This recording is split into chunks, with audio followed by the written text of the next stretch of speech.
ఇవాళ లేచిన తర్వాత నాకు మా ఆయనకి చిన్న డిషుం అయింది.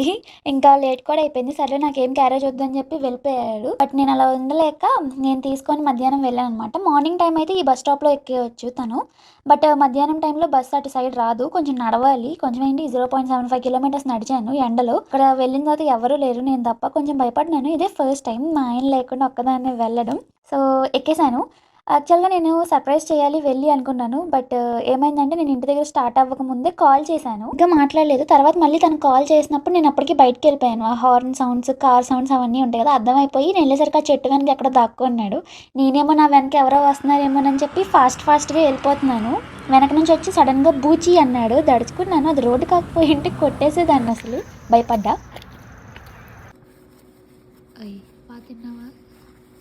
బాగా గొడవ పడతావా మళ్ళీ? గొడవ పడితే రోజు క్యారేజ్ తీసుకొస్తాను. అంత లేదు.